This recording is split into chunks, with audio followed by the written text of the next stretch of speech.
Hey folks, Andy Patton here, joined today by Shotgun Spratling of D1Baseball.com. We are going all in discussing the Gonzaga baseball squad this year as they head into the final weekend of the regular season, on the cusp of potentially hosting a regional for the first time in school history, all right here on the Locked On Zags podcast. Don't go away. You are Locked On Zags, your daily podcast on the Gonzaga Bulldogs. Part of the Locked On Podcast Network. Your team every day.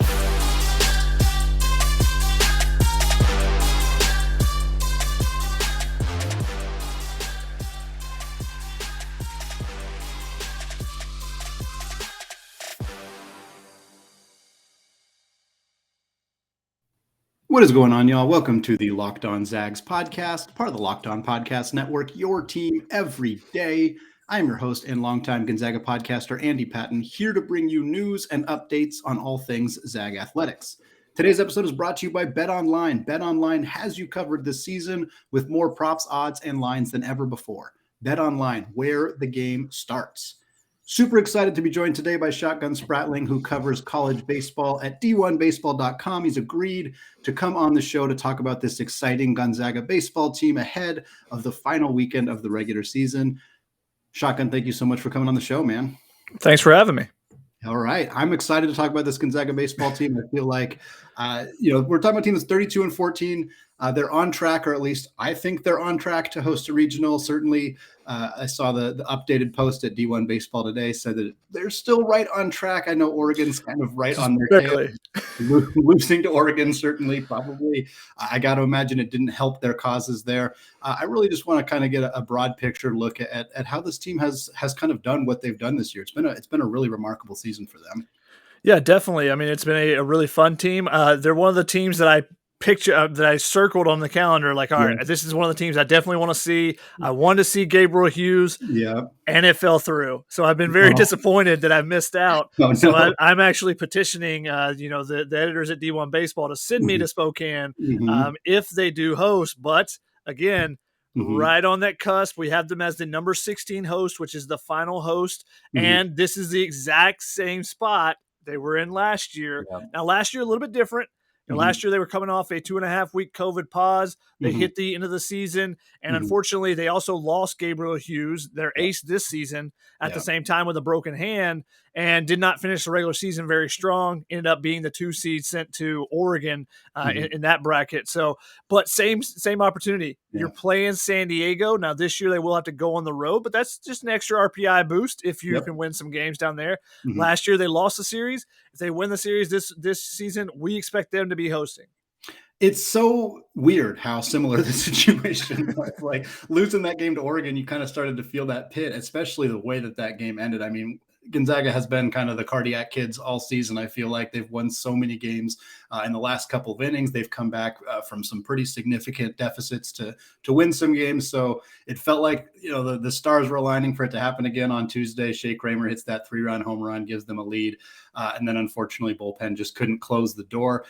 You kind of touched on it a little bit already, but I'm curious how big of a loss that was for Gonzaga. Just now they've played Oregon twice, lost to them both times. Obviously, they got wins over teams like Oregon State, which is huge, but Oregon's that team that's kind of feels like they're right there with them. Yeah. One of the disappointing parts of that is that they're one of the teams that's right in the same kind of bunch of a potential host. We probably have 6 to 8 teams that are in the mix for those final 2 to 3 spots. So Oregon's one of those teams. Now, Oregon hasn't played great recently, so losing that game hurts a little bit there. But Gonzaga, you just look at it as one game of the season. Gonzaga has a number of Power 5 wins, outside the WCC. Their non-conference schedule has been really good. So losing 1, losing 2 to Oregon, the fact that they were able to split that midweek set with Oregon State is really big. And then obviously the biggest thing on their resume all season is that sweep at Oklahoma State. That's a monster resume booster right there. And that's why, even though they haven't played outstanding in the last month or so in the WCC. And obviously there's some extenuating circumstances there, but the fact that they're just not dominating some of those teams that are in this lower half of the WCC is what you would like to be seeing at this point in the season. It gives you a little bit of pause about where they're at right now, but they have all the talent in the world to put things together, have a strong weekend, and work their way into a strong WCC tournament, and then potentially hosting as well next in a couple weeks. Yeah, I think that's a great point, and I'm really curious to hear, like, it feels to me like Gonzaga needed a few more sweeps. Like, there were so many. They took 2 out of 3 from this team. They took 2 out of 3 from this team. I feel like in my notes, I covered them at least once a week, and every week it felt like I could just leave 2 out of 3, 2 out of 3. And for some reason, even though Tristan Vrieling's having such an outstanding season as their Saturday guy, it feels like he's suffered so many of the losses, or at least the bullpen hasn't come through for him, or more often than not, the offense hasn't come through for him on those Saturday games. Heading into a huge weekend, we'll talk a little bit more about the Toreros in the second segment, but quite frankly, is this a sweep or not hosting scenario for Gonzaga, or do you think they can get away? I suppose it depends how Oregon does against Arizona, but do you think that this is kind of a situation where Gonzaga's got to win out in order to still be playing in Spokane for the regionals? I don't necessarily think it's that. I think if you go on the road and get a series win at San Diego, this is not Santa Clara. This is not Pacific. Exactly. This is not one of the teams in the bottom half of the conference.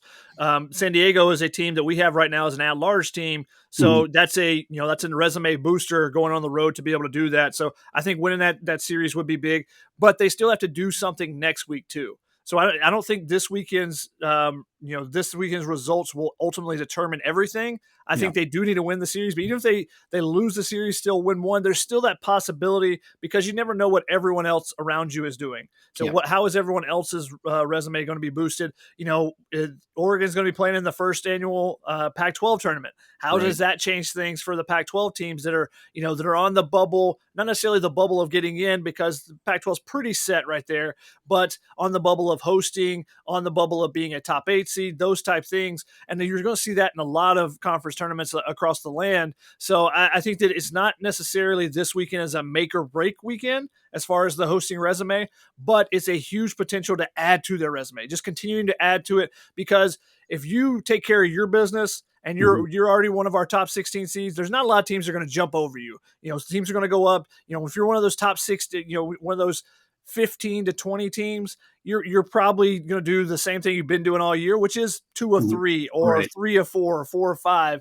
So if Gonzaga wins out, takes care of business, and dominates in the WCC tournament, I think you would look at them and be like, that team definitely deserves to be there. And obviously, when you get Kempner back, now you look at that. If you're the selection committee, you go, okay, what were they doing those first 3 weeks of the season when he was healthy? What have they done now when he's back? You sweep Santa Clara, his first real start, going 4 2/3 last week. Now if he's back in the rotation this weekend, he's healthy and he throws up some zeros again, you got to look at that. You got to look at that injury piece to it as well. I love what they've been doing on what they did on Sunday against Santa Clara. I was curious your thoughts. I like seeing teams kind of do that piggyback style. Certainly major league rotations usually have 5 starters. Obviously in college you have 3 plus whatever you typically do on Tuesday for the Zags, because Owen Wild was so successful filling in for Kempner as their Sunday guy. I feel like teams in the WCC were like, all right, well, at least now we got a better shot on Sunday. And Wild looked so good. And then they kind of piggyback both those guys on Sunday against Santa Clara. It kind of feels like this sort of thing where depth in the pitching rotation is going to be just so critical. And Gonzaga, I haven't watched every team, not as many teams as you have, but it feels like they got a lot of top end depth in that pitching rotation. Yeah, definitely. And, it's interesting when they go with that piggyback decision on Sunday. That's because that game's close. If your offense can separate a little bit, then, hey, you go to Kempner, you go to some of the other guys, you save Owen Wild to pitch against Oregon on Tuesday. And so that's one of the issues they've had this season is not having the ability to really separate. Their offense is it's not great. They have some pieces that are solid. And guys like Shea Kramer have stepped up, and Xavier Pinellas and a couple other guys have, had solid seasons. But they don't have any breakaway guys right now, guys that you're looking at as award winners, or you're looking at as your top positions across the country. And because of that, now they have the pitching staff that allows them to be able to win 2-1 ball games at Oklahoma State. but you also are not able to separate in a situation like that where you look at it going into the day. You're like, okay, let's try to get 4, maybe 5 out of Kempner, and then we'll see where we're at. And if we need to throw Owen, we will. If not, we'll hold him to Tuesday. That's kind of the thought process that the coaches are probably going through in their head. And unfortunately, you go, hey, it's a close game. I think it was a 2-1 or a 3-1 ball game when he came in. You're like, we got to keep it there. And because they're not able to add a 5-run inning in the 6th or 7th, and you go, okay, we can get Owen out. We got enough guys that can go an inning and keep him fresh for Tuesday as well, or so he can throw a couple innings on those type of things. So that's been a little bit of a concern for them, is their inability to separate. But the fact that Owen Wild has stepped up on Sundays the way he has tells you get into a regional situation, and if you do end up in a loser's bracket, you don't want to, but if you do, you feel confident that we're going to have better pitching than anybody else, at least in the starting rotation. And obviously they got some big arms in the back end too. Yeah, absolutely. Shotgun, thank you so much. We're going to come back in the second segment. We're going to talk a little bit more specifics about this upcoming series with USD. We're going to talk about the WCC tournament, which undergone a bit of a shift in how they do things as well. But before we get there, I want to tell all the listeners about Bet Online. The 2022 NCAA tournament is in the books, with the win secured by Bill Self and the Jayhawks of Kansas. While the Zags unfortunately fell short of the game's final week, that does not mean fans cannot remain in on the action. BetOnline.net is your number one source for all of your sports betting needs and information. From all the latest odds, contests, and player props, you name it, BetOnline remains the best spot for all of your latest sports developments, including podcasts and reviews for all the leagues this season. And it's not just basketball. BetOnline is your continued source for all of your sports wagering information needs, including live betting and your favorite Vegas casino games. Heck, they even have lines on a fight between Will Smith and Chris Rock, should you be so inclined. Head to the website today or use your mobile device to learn more about the trends in action. BetOnline, where the game starts.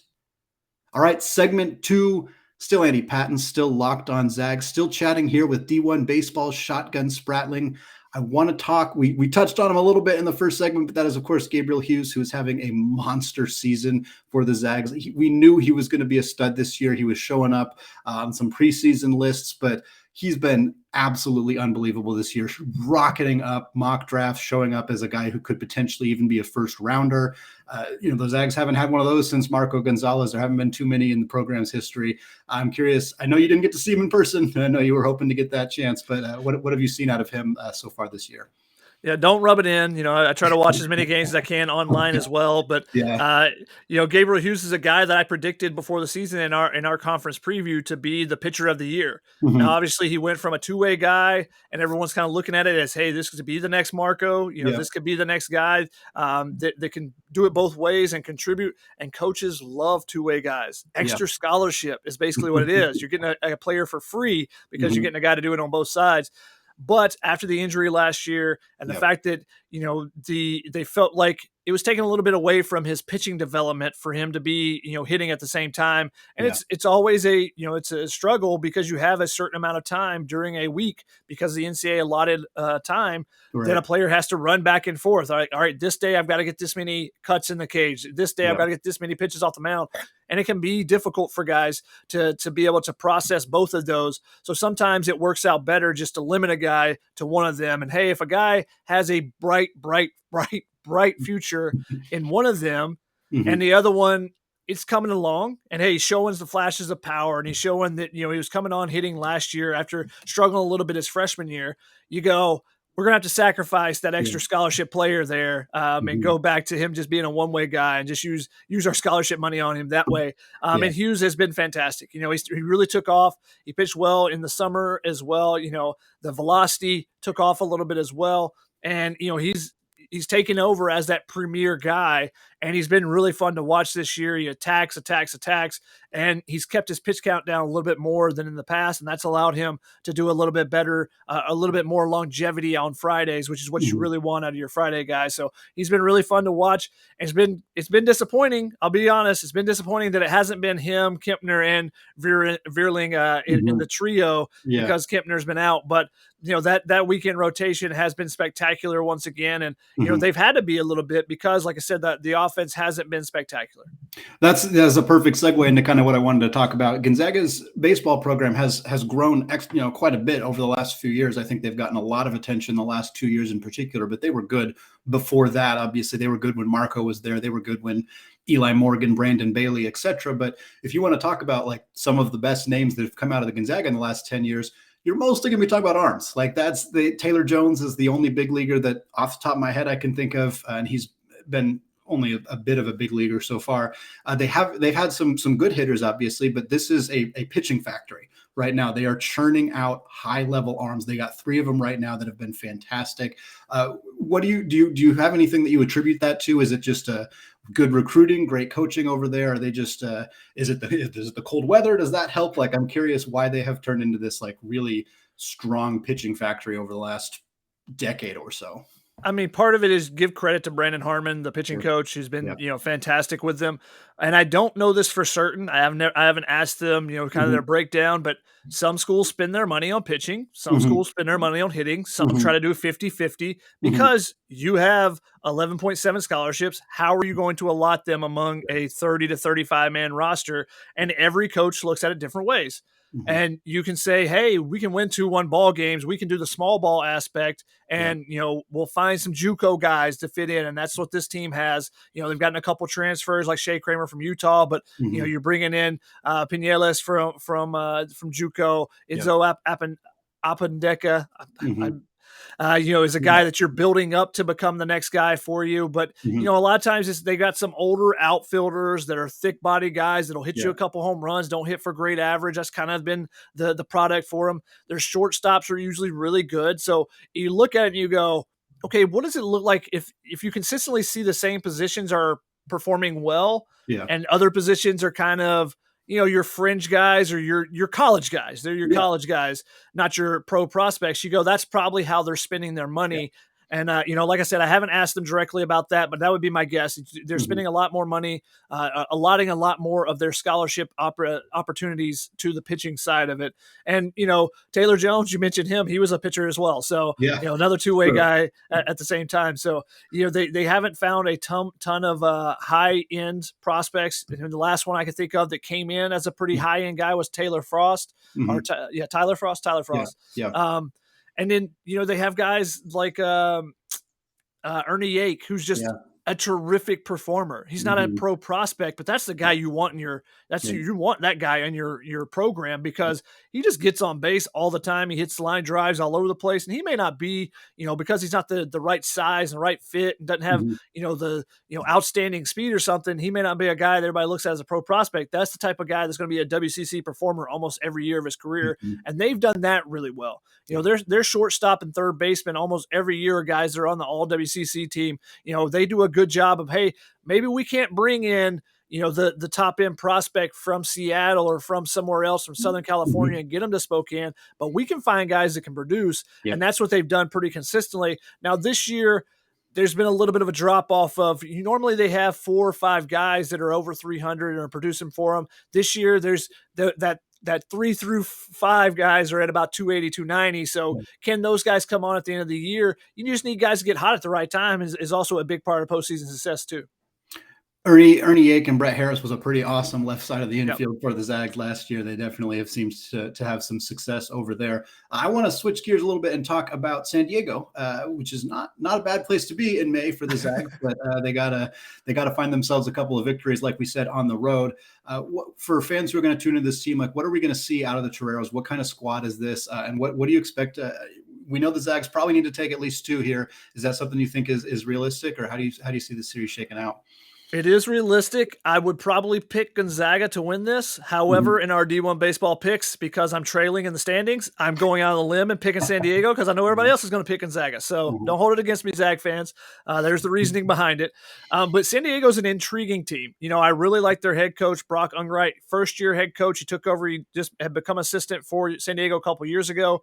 Rich Hill decides to leave and go to Hawaii after, I think, 20-something, 27 years maybe at San Diego. So a big transition for San Diego, and they haven't lost a step. which has been incredible, and I really like the way that he coaches up his team. I got to see them earlier in the season against Dallas Baptist. Dallas Baptist is obviously a really, really good program. I saw them beat Dallas Baptist. They ended up losing the series. But in the WCC, they've had very similar track as Gonzaga. Now, they swept a couple series early and then dropped a couple series but didn't lose them. But then after that, it's been 2 out of 3, 2 out of 3, 2 out of 3, 2 out of 3. So very similar in that. And that's kind of, I always call, the Pac-12 calls itself the Conference of Champions. I always call the WC the Conference of Cannibals. So, they always eat each other alive and kind of bring everyone back down to the pack. And you've seen that with those top two teams a little bit as well, just not being able to finish off because there's usually just not as much depth on a weekend as you might find in a Pac-12 program or something. That's usually the difference for the WCC. So, sometimes you'll lose one of those games when maybe you should sweep. But San Diego overall, again, they've always had some top end arms, but not the consistency throughout. And then they've always produced really good bats, from Chris Bryant on, they had Jay Johnson, who's now the LSU head coach. He was a terrific head coach. A terrific hitting coach for them. And they kind of took a little bit of lull when he left, but they picked it up the last couple of years under Ungerite as the hitting coach. And Caleb Ricketts, Chase Meteroth, those guys have been fantastic for them at the top of it. Kevin Sim was a kid I saw earlier in the year, just absolutely go off. I think it was something like 2 homers, game-winning bases clearing double. So he's been a really big performer in the middle of their lineup as well. And their lineup's deep. That's the thing for them.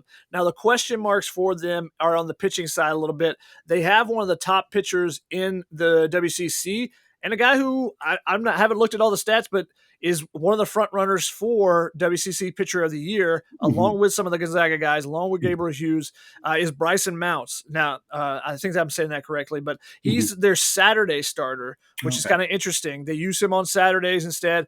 106 strikeouts and 73 innings this year tells you, what he can do. He's 8-1 in the season, and he really limited his walk totals from the past, and that's been a big key for him. Gives up about a hit an inning, but he's going to be really difficult to beat. And then, so it's important to get ahead early in the series. And Garrett Rainey, their guy that's been on Friday, and he's bounced around a little bit recently. I don't know if he'll be starting on Friday or not. I haven't seen the projected starters, but he's a guy that's just going to attack.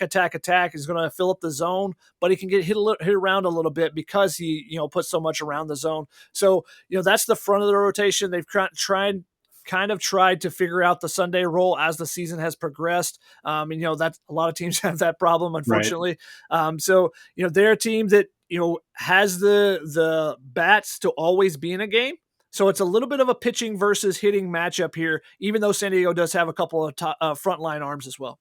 Be interesting to see. We kind of joked about Vrieling not getting a lot of run support, but now if he's going to face one of the potential pitchers of the year on Saturday, that's going to put even more pressure on him to perform. He's been fantastic, so hopefully that won't be an issue, but it's kind of fun to see teams who maybe not intentionally have a little bit of a different dynamic with their weekend starters. I want to stick talking about the WCC tournament. It expanded to 6 teams this year. Feels like there's a kind of a handful of teams. We know Gonzaga's, in the mix for a tournament spot. We know San Diego's in the mix for an at-large spot if they don't win outright. There've been a couple other teams who have produced well this year. Portland is a team that seems to be on the ups. I'm familiar with that staff. I worked with them a couple of years. Jeff Loomis, Jake Valentine, awesome guys. They definitely have that program moving forward. I'm curious kind of your thoughts on the WCC outside of Gonzaga and USD, and maybe if you expect there to be any surprises in the WCC tournament this year. You always look at the WCC tournament and how rare it actually is for the number 1 seed to win. Yeah. Because there's usually not a dominant team in the WCC. There's usually a couple of teams, 3-4 teams vying for, either there's 3 teams vying for first place, and then there's 3 more teams that would be vying for 4th place, which was the last place to get into the tournament previously. It's now expanded to 6 teams, which will change a little bit of the dynamic in the WCC tournament, which will give those top 2 seeds an opportunity to have an extra day. And I think it'll help the top seeds actually be more productive in the tournament, which is why I think they're doing it. And, there's always, you get into the WCC tournament, and I love going to Stockton on the Thursday when the tournament started, because there was always aces, and every team has a really good Friday guy. You're looking at guys like AJ Puckett from Pepperdine. There was a 2nd round pick, and you're seeing Brandon Bailey facing off against somebody. BYU's almost always got some high end arms there. So the opening round of the WCC has been super entertaining to watch from a pitching standpoint, but then again, the depth issues that you have in a WCC, when a team gets to that third or fourth starter, suddenly your number one team is not head and shoulders above anyone else. And that's why I think it's, a lot of times it's been a struggle for the number one team to get in. And unfortunately, there haven't been many at-large bids go to WCC teams in the last decade or so, even though I've tried to rally as much as I could support for them at times. For example, BYU a couple years ago when, they went 2-Q in the WCC and came in with a 40-ish RPI, and suddenly that drops a little bit. And now, they don't make it in because they did go 0-2 in their conference tournament.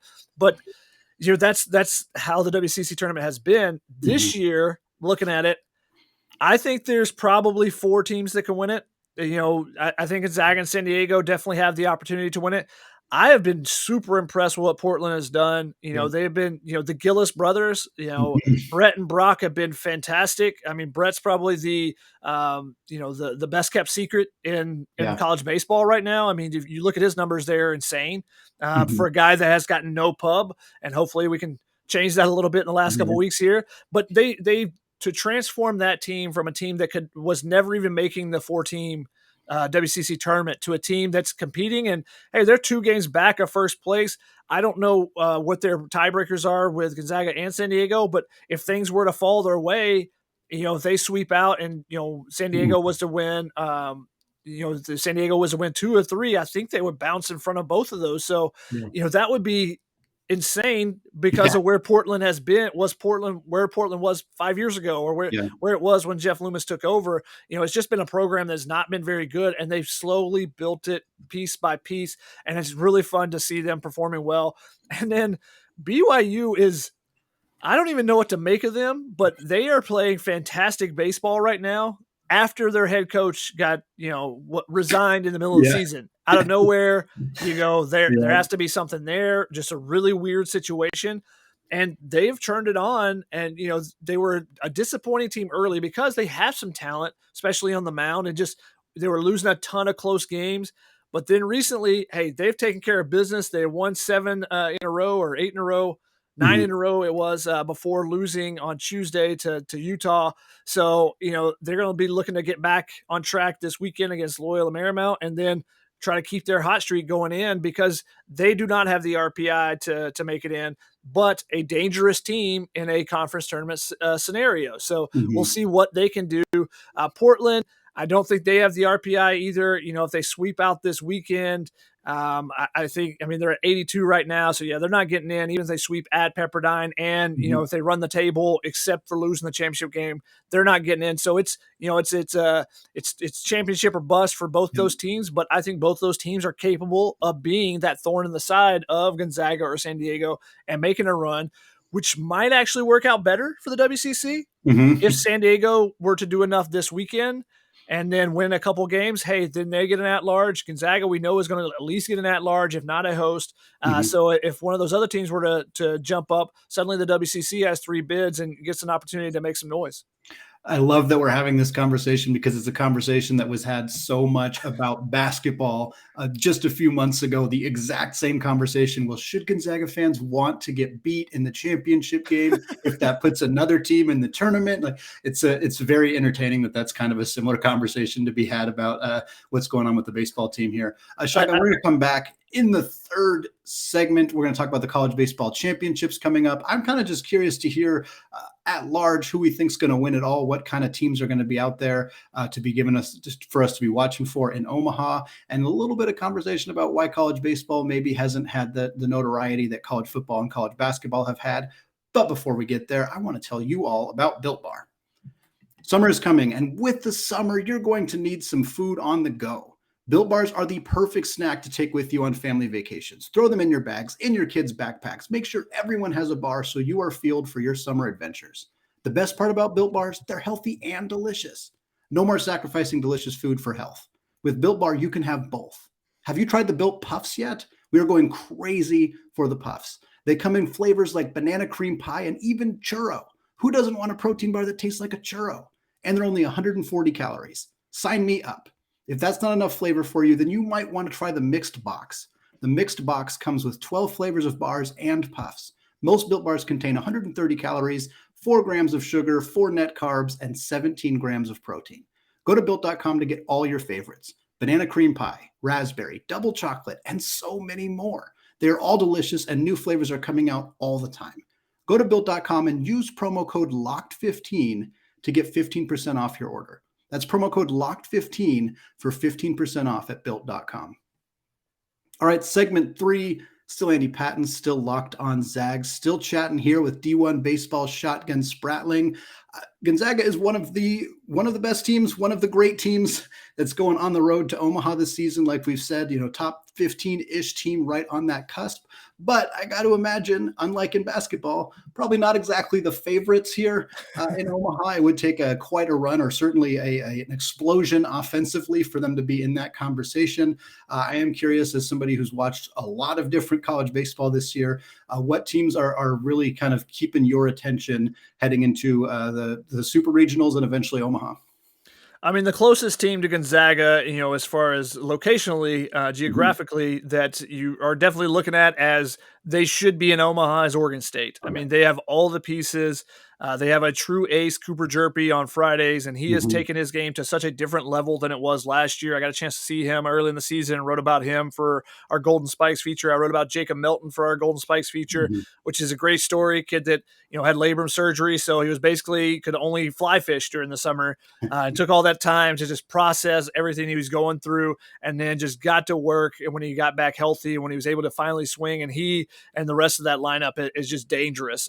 So they're a fun team to watch. They did just lose a series to Arizona, so they've got to get back on the right track. And you always want to kind of look and see who's playing well at the right time. You want to see teams that those last couple series, even before the conference tournament, because conference tournaments can be a little bit wonky, but those last couple actual series, you want to see teams that are performing well. But Oregon State's definitely one of those. I just saw Virginia Tech this past weekend, saw them in a top 10 battle with Louisville. Man, that was a fun series, some really close games, and Virginia Tech, I was kind of like, okay. I don't know if there's any superstars on this team outside of Gavin Cross, who's a Team USA guy, will be a top 10 pick, their center fielder. But Drew Hackenberg, and maybe you recognize the name Hackenberg, that's Christian Hackenberg's little brother. His 2 other older brothers were both draft picks as well. So he's got 3 older brothers that were all draft picks in 3 different sports. So Christian in the NFL, one in the MLS was a first-round pick, and then his closest in age brother played for Clemson and as a catcher. So, and I saw him, he's a true freshman. He looked really good on Saturday when I saw him. So he's a future star. I was really impressed by what Virginia Tech could do. And Louisville, I think they have a chance to make a run as well. They're getting some pitching at the right time. I've seen Miami earlier in the season. Super impressed. I mean, we have what we call the heat sheet, which is guys that throw 96 miles an hour and above that we see in person. One of the reasons why I want to see a guy like Gabriel Hughes and Kempner, and I wanted to, see those heat sheet moments. But seeing Miami, every person they brought out of the bullpen, it was like, oh, that guy's 97. Oh, that guy's 98. Whatever. It's like it's nothing there. So a ton of arms, and then Yo-Yo Morales, their third baseman, is a future MLB star as well. So they were really impressive when I saw them against Clemson. They've had some ups and downs a little bit recently, but I expect them to be really good.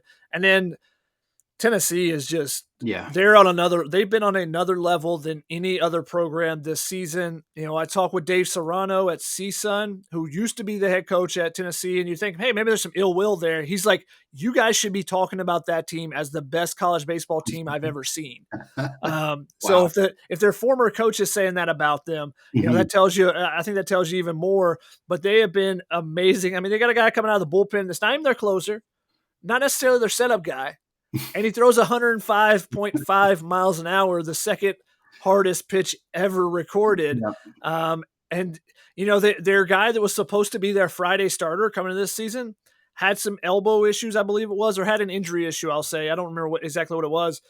So he wasn't going to be ready to start the season. So they just put 2 freshmen into the rotation and a transfer from Georgia Southern, and those guys have been the best starting rotation in the country. And they now, hey, if one of those freshmen hits a wall this last couple weeks, you go, I don't know how he's going to look in the postseason.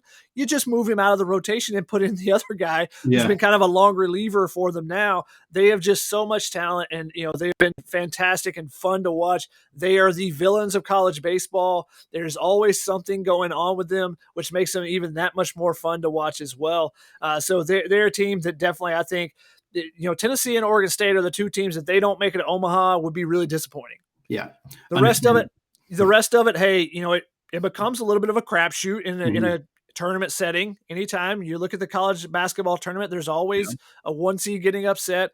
If those two don't make it to the final 8, which is what the College World Series is, it would be a disappointment. Yeah. Now there's another bunch of teams right after that, and Gonzaga's on the fringe of being in that group. I would say there's probably 8 to 10 teams where you used to go, yeah, I'm not surprised at all if they make it to Omaha. I could see that. That wouldn't be that shocking.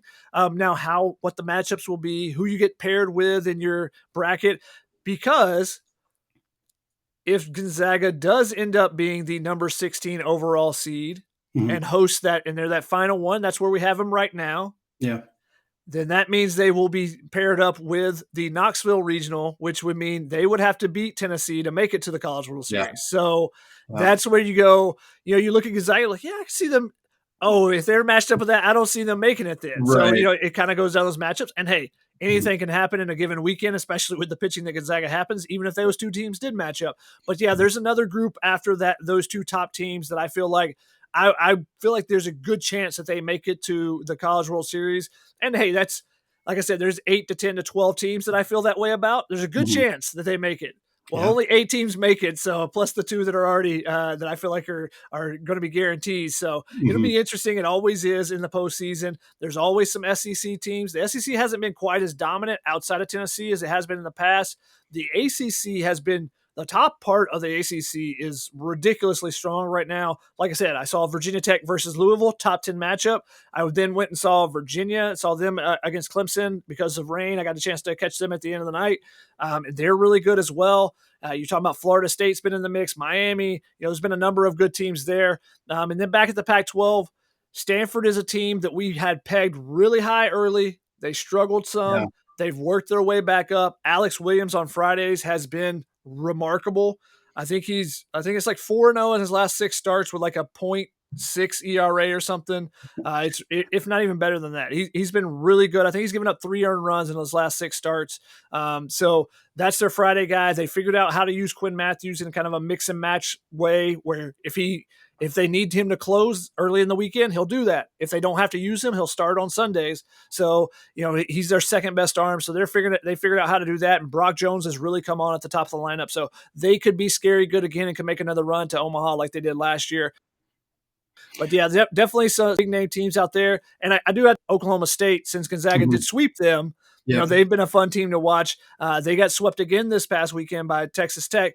Outside of those 2 series, though, or outside those 2 weeks where they've been swept, I think they have 10 losses. So they've been a dynamic team as well, and they have a really good Friday guy in Justin Campbell that I think will win almost every time out.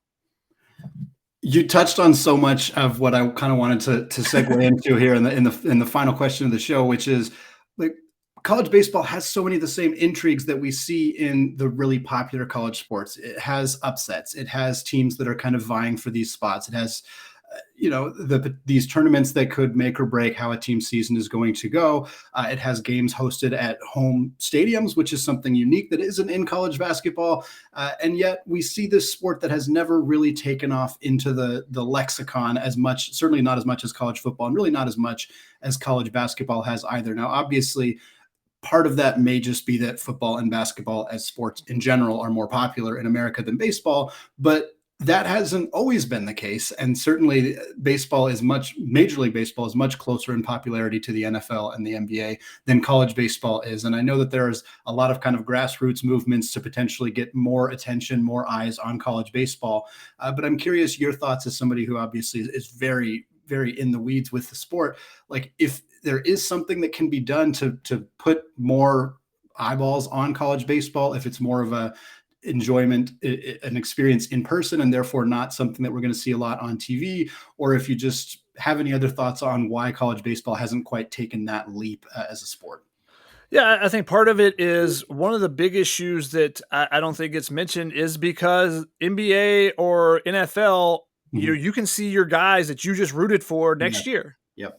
Well, you're not seeing Gabriel Hughes for at least 2 years, maybe 3, 4, and it depends, where guys are developmentally. So, if you're looking at it, you're not there's slowly built the MLB draft. They've done a good job of slowly building that, so there's more interest in it. They made it an actual event rather than, it used to be 40 rounds, and 40 rounds were all on a call that you could listen to on audio only. Now they do the first night. They actually have, people walking up to the stage, doing all those type of things. And they try to make it more an event. They were going to have it in Omaha in 2020, which I thought was going to be awesome. It was going to be during the College World Series or right before the College World Series, which would have been fantastic.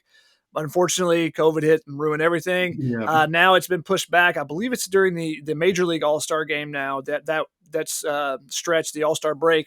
So, they're trying to do different things, but the big thing is just, television. When games are broadcast, okay, you check it out, and okay, Tennessee's the villain. Okay, well, now everyone starts, Tennessee's on, I got to check that out. And because there's so much, the SEC network does an amazing job with not only broadcasting games, but also having studio shows that are focused on baseball and softball, whereas other conferences don't do that. The Pac-12 network is infuriating, absolutely infuriating. I moved to the East Coast during the off season. I'm still covering West Coast, kind of doing a coast-to-coast thing. So I'm trying to watch as many Pac-12 games. And I'm one of the few people. I'm in New Jersey. I guess I'm one of the 17 people that has the Pac-12 network in New Jersey. And I flip on a Friday night, and it's a rerun of a softball game from 2 weeks earlier in the middle of conference baseball season. It makes no sense. And I'm like, I don't know who's doing this. This is great content that you should be trying to sell. That's what you use to sell the Pac-12 network to people. You get a chance to watch a guy like Adley Rutschman or Andrew Vaughn and guys that are already, that made the big leagues that quickly. See those guys before they get there. Or, when Oregon State is playing Gonzaga, see these high-end players that that will be in the big leagues before too long. And the Pac-12 network doesn't do a good job of that. There's a couple other conferences don't necessarily do a great job of that. So the more it's on television, and the fact that ESPN made the commitment, what about a decade ago, maybe a little bit less than that, to televise every single game, has changed the way that fans can watch it now. And it's similar to the way that, Turner Broadcasting or CBS or whoever, owns all the NCAA rights, has changed the way you can watch a game. Whereas before, you were dependent on a producer in a studio to say, yeah, they don't want to watch this game. They want to watch this other game. They want to, this team's, the last 2 minutes because someone's, there might be a buzzer beater. So you didn't have that option of seeing which games you wanted. Now with everything being online, you can flip them back and forth. And I think that the fact that ESPN televises all the NCAA tournament baseball games has helped make it a little bit bigger. And it is fun to go to a game in a postseason environment, whether that's in the actual postseason or not. But, last season I got to go for the first time. I went to super regionals in Mississippi State, Notre Dame versus Mississippi State. They set a record the first night for the most fans in a super regional game. They reset that record the second night, and they set the record for the most fans in a college baseball weekend on the third night. So, I mean, it was incredible atmosphere. There's 40,000 fans there for the weekend. And they were into every pitch and everything like that. And I've been at other series that have been that way. So it's so much fun when that's the case. Unfortunately, there's a lot of places that's not always the case. And, I've, covered moving out here to the East Coast and now covering some Big Ten baseball this year. There's some underwhelming facilities and stuff. And I was surprised by that in the Big Ten. Now I know some schools have some really nice things. And I think, Maryland and Rutgers are really good this year. And I know there's improvements coming to both of those, but seeing schools that are in what should be considered a power conference, even though the Big Ten is obviously a little bit behind in baseball because of the weather, but to see that there's not that investment, that tells you a little bit about the sport overall. And I think that is one other thing about it. Football, basketball, it's an all-weather sport. Baseball is, you're concentrated below the Mason-Dixon line as far as the strength of your teams in history, across history of college baseball. But we've seen a number of teams that, it takes a good coach. It takes a Mark Magtoff. It takes a Jim Penders at Connecticut. It takes someone like that produces year in and year out. And even if you are a mid-major in a cold weather environment, you can have success. And that's what makes college baseball so fun, is that you see a little bit more loyalty, I think, in some of the cold weather climates, some of the smaller schools than you might see in a college basketball or baseball or football, because of the money that's thrown around with the coaches in those sports. Well, Shotgun, for people who are listening to this who are thinking, well, you know what, maybe I should get a little bit more into college baseball, where are places you would point them, including yourself and D1 baseball, of course, that would give them kind of a resource to follow more college baseball, to kind of get more into the sport than just maybe just watching Gonzaga games periodically? I mean, I'm selfishly going to say this and plug our site, D1 Baseball. Sure. I think we do a phenomenal job, and the feedback that we get from coaches and everything, because we have guys in every region that are covering it, as well as our national guys. So it's not just a couple of guys that are popping in and out of the biggest series. We have guys like Eric Sorensen, who's now alone on the West Coast without me. But me and him would tag team the West Coast, but he would also go to the Ivy League Championship, which is where I'll actually be this weekend. Oh, great. We try to see the smaller schools. Like I said, I always try to get up to Stockton during that. Now this year I've got to go to Scottsdale to see the first Pac-12 tournament. We'll see where I go in the future, but this year I got to go to the first one. But I think we do a phenomenal job of just having regional guys that can cover and give more in-depth perspective on that. But, it's just following your favorite teams on their social media accounts. I think a lot of teams put out a number of great content, and you get to learn the personalities a little bit more of the players, of the coaches. And, that's when you want to follow them along a little bit more. We haven't even mentioned it, but I just want to give my condolences to the entire Gonzaga baseball community for the loss of Danny Evans. Just a great guy. Just for him to fight through that, and for the team that has been dealing with that, has been phenomenal. The way that they've continued to play so well, and hopefully they're doing their best to honor him the rest of the season, because that's just a tragic situation. We knew that he had been sick for a while, but unfortunate for him to pass away in the middle of the season just hurts even more, I think, because of how special this team could be as well. And for him not to get the chance to kind of see it out and see, what they could potentially do this season is devastating. But back to the question, the social media accounts as well, D1 Baseball, Perfect Game and Baseball America are the two other sites that really that follow college baseball. I don't think they follow them as closely as us. I think they're a little bit more spread out. Perfect Game, they do a ton of high school stuff. If you're looking for your recruits, who's coming into your program, that's a great place to find it. You want to know where your guys go after that, what they're doing in the minors, Baseball America is a great place to find it as well. But also there's a couple of personalities on social media accounts that I think they're helping grow the game a little bit. 11.7 is a podcast that, that finds the weird things. We have the Shock Factor podcast. Stephen Shock, the former closer at Virginia, is a very interesting character. He and the Cespedes barbecue guys are, put together a podcast. So that's one of the things also at D1. We try to give you some different, voices as far as our podcast and whatnot. I think it's really fun. And if you follow around and you see a couple retweets, you'll be like, okay, I need to follow that guy. I keep seeing his name pop up in the feed. And I think that's where it kind of grows from there. And, hopefully college baseball continues to grow. That's what we all want. We all hope for this sport, because we have so much fun covering it. There's so many great storylines. If you didn't get a chance, check out the story that Walter Villa did on our site about Maryland DH Maxwell Costas, about him dealing with anxiety and depression. Those type of stories that, hey, maybe you may not get somewhere else, because you got to focus on the results every time. And we try to find some of those stories behind the scenes as well, and try to give you a look at a lot of different programs, a lot of different things, and hopefully we provide some insight that everyone can enjoy. Well, you didn't plug yourself, but I will do it for you. You can follow Shotgun on Twitter at Shotgun SPRD1. Fantastic follow there. Thank you so much for coming onto the pod, for giving us some more insight into this Gonzaga baseball program, for more insight into college baseball in general. It's very much appreciated as we're into the basketball offseason and have a very fun Gonzaga team to still follow. Thank you so much for having me.